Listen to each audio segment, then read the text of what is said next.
ফরজ গোসল করার বিধান কি?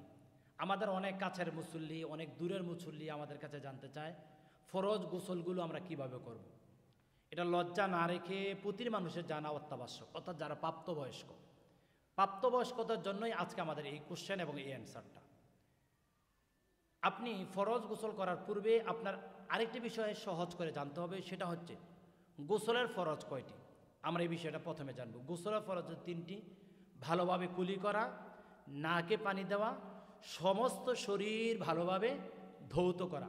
এটা গোসল ফরজ হোক অথবা গোসল সুন্নাহ হোক অথবা গোসল নরমালি হোক, যেই কোনো গোসলের ক্ষেত্রে আমরা এই তিনটি ফরজ আমরা প্রাধান্য দেওয়ার চেষ্টা করব। আবারও রিপিট করছি, গোসলের ফরজ হচ্ছে তিনটি: ভালোভাবে কুলি করা, নাকে পানি দেওয়া, সমস্ত শরীর ভালোভাবে ধৌত করা। এই তিনটি ডিসিপ্লিন মেনে আপনার গোসল করতে হবে। যে বিষয়টা আমরা জানতে চেয়েছিলাম, ফরজ গোসল করার বিধান কি।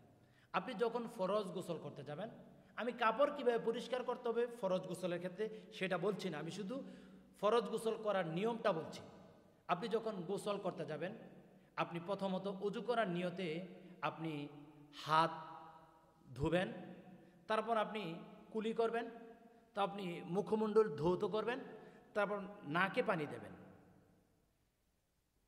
তারপর আপনি কান পরিষ্কার করবেন। পরিষ্কার করার পরে আপনার গোটা শরীরের অঙ্গ প্রত্যঙ্গগুলো আপনি পরিষ্কার করবেন, অর্থাৎ পুঙ্খানুপুঙ্খানুভাবে। কোথায়ও যেমন একটু চুল পরিমাণ জায়গা যেমন শুকনা না থাকে, শরীরের প্রতি লোমের অগ্রভাগে যেমন আপনার পানি পৌঁছে, ওই বিষয়টা ফরজ গোসলের ক্ষেত্রে আপনার লক্ষ্য রাখতে হবে। আবার বলছি, ফরজ গোসল করার ডিসিপ্লিন। আপনি যখন গোসল করতে যাবেন, অজু করার নিয়তের সিস্টেম অনুযায়ী আপনি নিয়ত করবেন। আপনি এখন অজু করছেন, আপনি হাত ধুবেন, আপনি মুখ ধুবেন, আপনি কুলু করবেন, আপনি নাকি পানি দেবেন, আপনি কান পরিষ্কার করবেন, আপনি ভালো করে গোটা শরীরের অঙ্গ প্রত্যঙ্গগুলো আপনি ধুয়ে নেবেন। ধুয়ে আপনি গোসল সমাধান করবেন। গোসল সমাধান করার পরে আপনি পা ধুয়ে আপনি চলে আসবেন। তখনই আপনার ফরজ গোসলের পূর্ণাঙ্গ হক আপনার আদায় হবে। এটা যদি আপনি করতে পারেন, তাহলে আপনার ফরজ গোসলের মূল ডিসিপ্লিন আপনার সমাপ্তি হয়ে যাবে। অর্থাৎ আপনার ফরজ গোসলের যেই নিয়মাবর্তিতাগুলো রয়েছে, আমি সেগুলো বলার চেষ্টা করছি।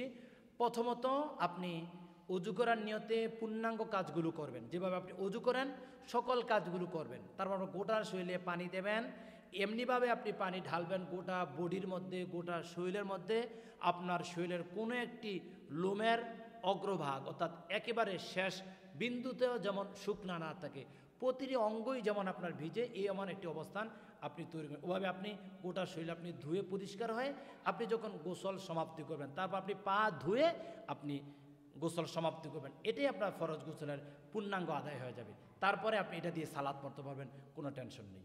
আল্লাহ সুবহানাহু ওয়া তাআলা আমাদের প্রতিটি মানুষকে ফরজ গোসলের পূর্ণাঙ্গ ডিসিপ্লিন মেনে বুঝে আমরা এই ফরজ গোসল করার তৌফিক দান করুক। আর যদি তার বাহিরে যদি কোনো কাজ হয়, আল্লাহ না করুক, কোথায় কোনো একটি অঙ্গ প্রত্যঙ্গ যদি শুকনা থাকে, আপনার ফরজ গোসল আদায় হবে না। তারপর আপনি যদি সালাত পড়েন গুনাহগার হবেন, কোরআন পড়েন গুনাহগার হবেন, আপনি কোরআন স্পর্শ করেন গুনাহগার হবেন। আল্লাহ তাআলা ফরজ গোসলের সঠিক নিয়মগুলো জেনে বুঝে গোসল করে আমরা সবসময় পবিত্রতা অর্জন করার তৌফিক আল্লাহ তাআলা আমাদেরকে দান করুক। আল্লাহুম্মা আমিন।